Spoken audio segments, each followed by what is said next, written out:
because for me, threatening the Tamil language is to threaten the idea of India. Just like threatening Bengali or threatening Kannada or threatening Hindi. Love you, love you. Now they've asked me to answer your questions. Yes. See that few questions. That also would not happen in a BJP meeting. Yes. No questions there.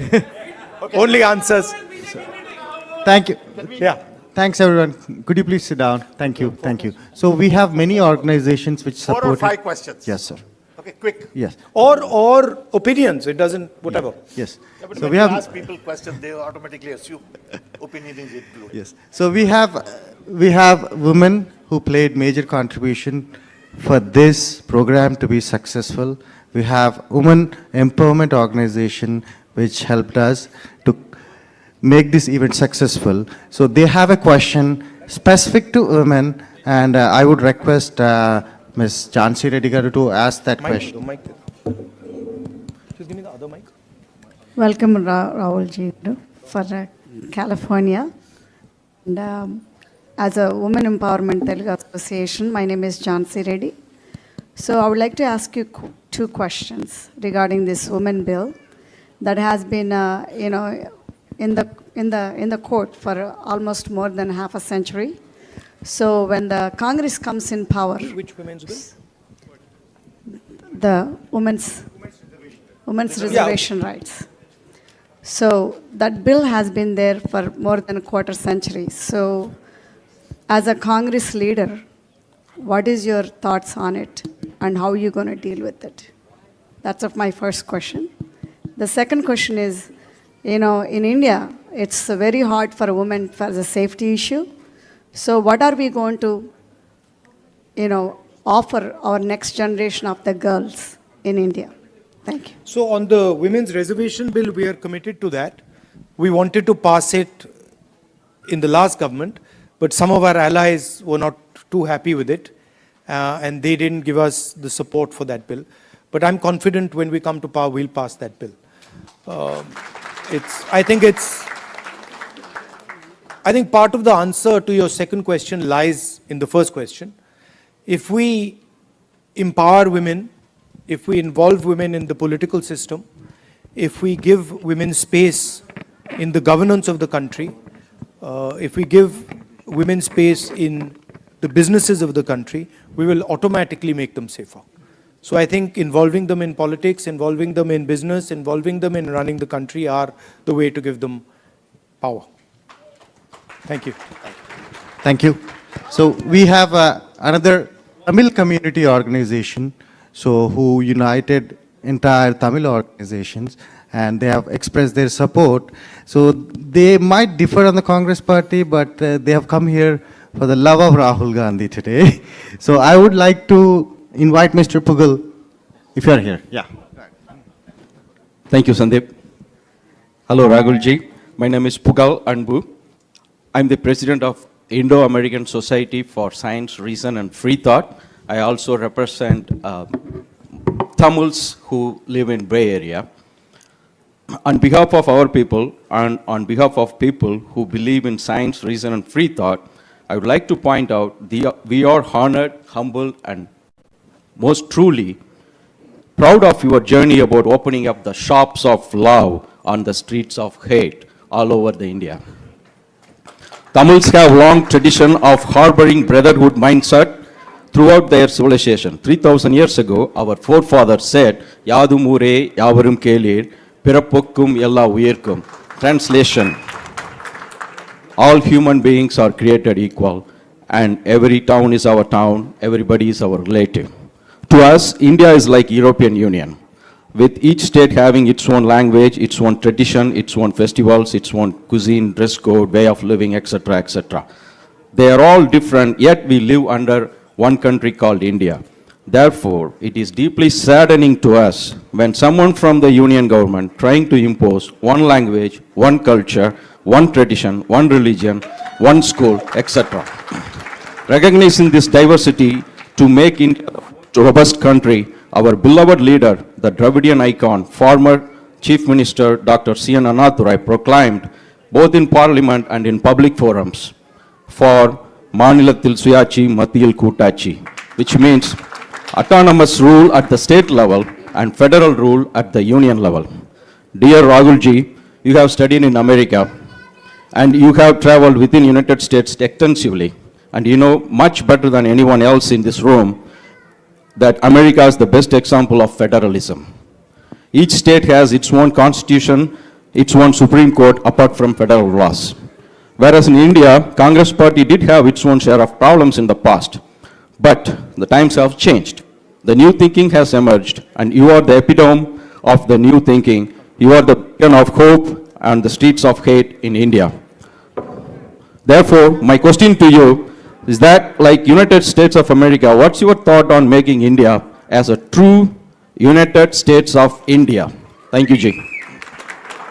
If you read our constitution, the definition of India in the constitution is a union of states. And within our constitution is the idea that the languages, cultures, histories of each one of our states has to be protected under the union. So what you're talking about is already incorporated in our constitution. It's already there. The BJP and the RSS are attacking that idea that you mentioned and also the Constitution of India. That's the fact. Now, for me personally,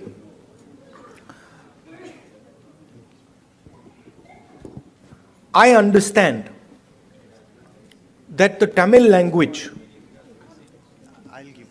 is more than a language to Tamil people. Right? It is not just a language. It is their history, it is their culture, it is their way of life. And I will never ever allow Tamil language to be threatened. Right? Because for me, threatening the Tamil language is to threaten the idea of India. Just like threatening Bengali or threatening Kannada or threatening Hindi or threatening Punjabi are all attacks on India. Right? So, our strength, unlike many other countries, our strength comes from our diversity. Our strength comes from accepting that we are all different, but we can work together. And that is an idea that I'm sure you and the Congress party are protecting. Thank you. Thank you. Thank you, everyone. Please put your questions brief, respecting everyone's time. I know you have opinions, but please put your questions brief. Next question is Mr. Karthik from Ambedkar King Study Circle. Can we allow people to... Yeah, hold on. Yes. These are, please appreciate these organizations have put together this amazing event. There are Telugu, Tamil, Kerala, Kannada, all are together to make this event successful. Respect those organizations. Thank you. We'll do. We've got 5 questions, don't worry. There's more than enough. We can add a few also if you want.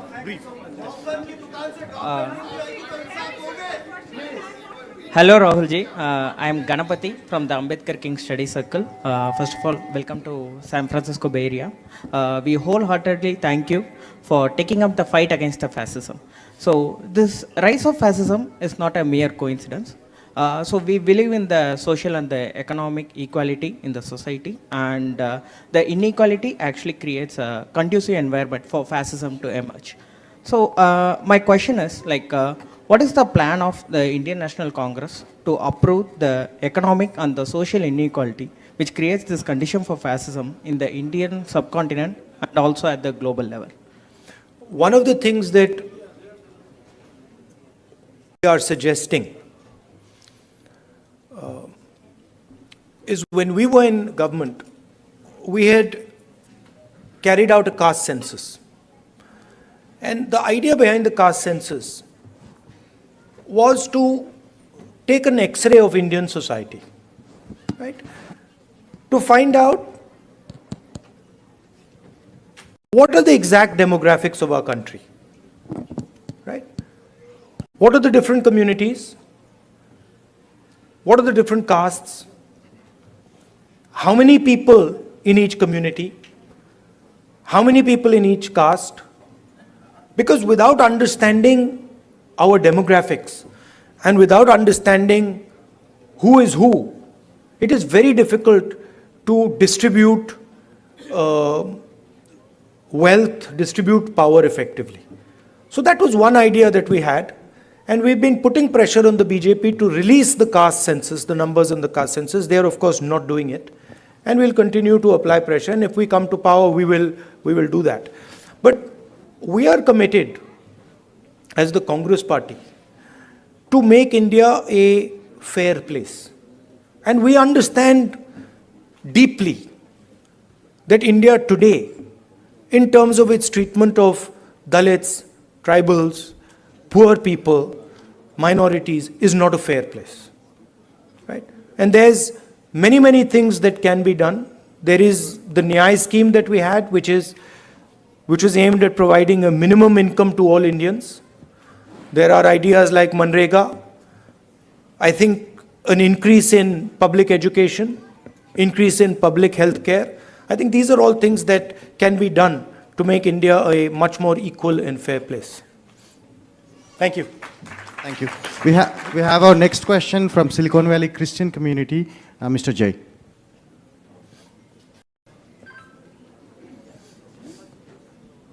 Rahul ji, now the Parliament Lok Sabha seats are increasing to 888. What's your take on it? There's a proposal that Modi ji is actually working on. It is going to entirely be based on population.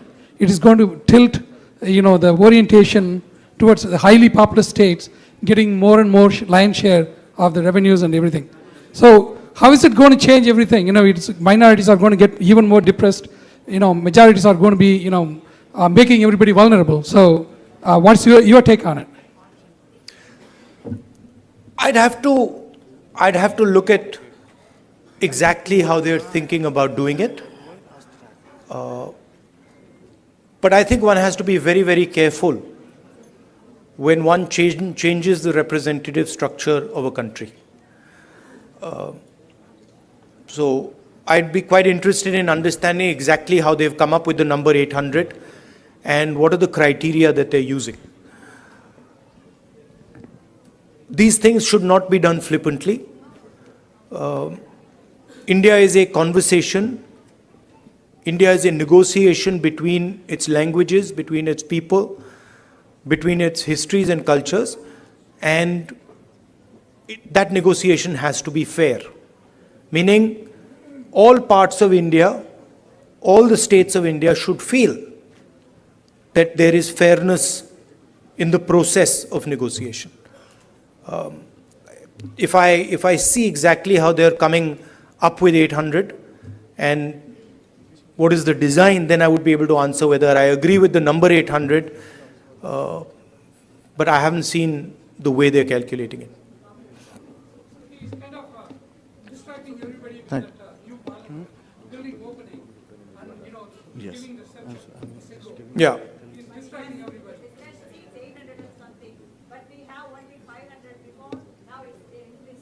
Yeah, but it depends how the ratios change. Yeah, it is currently based on the population, but you'll have to see how the ratios change. I think the Parliament House, these are distractions. The real issues in India are unemployment, price rise, spread of anger and hatred, a crumbling education system, price of education, price of healthcare. These are the real issues. BJP can't really discuss them, so then they have to do the whole scepter thing. Lying down and doing all that. So. Aren't you happy I'm not lying down? Thank you, thank you. One more question from Bay Area. One more question. भैया भैया One हाँ more करेंगे question. भैया मगर One- disturb मत कीजिए ये One more इनका question. हाँ So this करेंगे, is इंसाफ this is करेंगे। from the Bay Area Muslim community. Please Insaf respect the करेंगे। community. One question from the Bay Area Muslim community. This is Mr. Mohammed Khan. Please go ahead. मिलेगा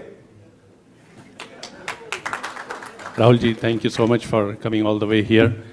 आपने जो ये नफ़रत के बाज़ार में मोहब्बत की दुकान खोली है, उसका बहुत बहुत शुक्रिया. I think this is something which we were starving for as Muslims from the Bay Area. You know, we all want to thank you for your time and for your efforts in coming all the way here. As you know that, you know, Muslims have the security threat today. It was never before. The way we see today, like whenever we call and talk to anybody, it's like, kya ho raha hai yahan pe? What's going on? There are so many different laws which are getting implemented, which were not even implemented earlier.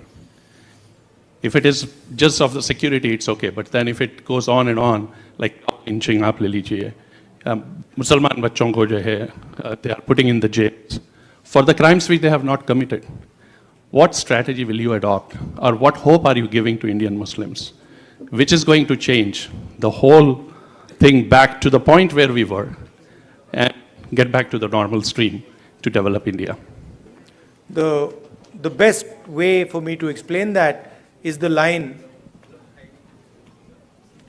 नफरत के बाजार में मोहब्बत की दुकान. That is the best way I can say it, which is that it is felt most strongly by the Muslim community, okay, because it is done most directly to them. But in fact, it is being done to all minorities. I can guarantee you that the same way you are feeling attacked, I can guarantee you my Sikh brothers are feeling the same thing. I can guarantee you my Christian brothers are feeling the same, sisters are feeling the same thing, right? I can guarantee you the Dalit community is feeling the same thing, tribal community is feeling the same thing, right? In fact, anybody who is poor in India today, right, when he looks at the extreme wealth that a limited number of people have, in some way he feels the same thing that you feel. That what is going on? How is it that these 5 people have lakhs of crores and I have nothing to eat, right? So you feel it most because it is directed at you most aggressively. But it is a phenomena that is taking place against everybody in India, right? And you cannot cut hatred with hatred. It's impossible, right? You know that. You can only cut hatred with love and affection. And I was surprised at how easy it was to erase hatred in India. I was shocked. I didn't imagine that भाई इधर से उधर चलने से इतना असर पड़ेगा. I didn't imagine it. Right? Indian people, as you yourself have said, they don't believe in this stuff. They don't believe in hating each other. They don't believe in killing each other. This is a small group of people who have got control of the system, who've got control of the media, and who are fully supported by, you know, big money. Right? But this is not the large mass of Indian people. I can guarantee you, I walked from Kanyakumari to Kashmir. I can guarantee you there are more people who believe in love and affection than hatred. Millions and millions more. So don't be pessimistic. Also, I'd like to point out another thing. This happens periodically in India. What is happening, for example, to the Muslim community in India today happened to the Dalit community in the 80s. If you went to UP in the 80s, the Dalit community, what is happening with the Muslims was happening with the Dalits there. So periodically this type of stuff happens and we have to challenge it, we have to fight it. and we have to fight it with affection, not fight it with hatred. We will do that. Thank you, Rahulji. And one last question from the most important community of entire world, that is students. So we have one interesting student from UC Berkeley who wants to, literally begging me to ask one last question. She promised that she would conclude it. Wait. One more question. Welcome, Rahul sir, and thank you so much for your win in Karnataka. You've made a lot of people very, very happy. We've literally cried tears of joy, so thank you. So my question for you would be, we have a lot of students who helped out here today. We really feel passionately for your cause, and which is our cause now. But what would you say to us? We want to go back to India, we want to represent our country, but we see how the athletes, the youth, the wrestlers in recent times are being treated. It's very undignified. We feel very discouraged. So what would you say to us to kind of bring the sense of wanting to go back out there for our country? Yeah, please realize that there's a huge distortion. India is not what the media shows. The media likes to show, a particular narrative. It likes to promote a particular narrative. That is actually not what is going on in India, right? It was very clear to me in the Yatra. It's in the media's interest to project these things. It helps the BJP, right? So don't think that everything you see in the media is the truth. And as a young person, your country needs you, right? And your skills and your energy will be very useful to your country. So if you feel like going back, do go back and help out. Thank you. Thank you, Rahulji. Thank you. And I picked up Rahulji somewhere in the morning, 8 o'clock. It's 8 o'clock. So please, 1 minute. So let me conclude it, right? He's a normal human being like us. He's not superhuman. He's normal human being. Please, 1 minute. Let me thank the organization. So last question, I like the question, which is, what do I suggest that you do? Right? You are all ambassadors of a particular vision of our country. You believe in humility, you believe in respect, you believe in being affectionate to each other. So do not answer anger and hatred with love and affection. Show them that you're not like them. You should support the ideas that will defeat the BJP. Thank you very much.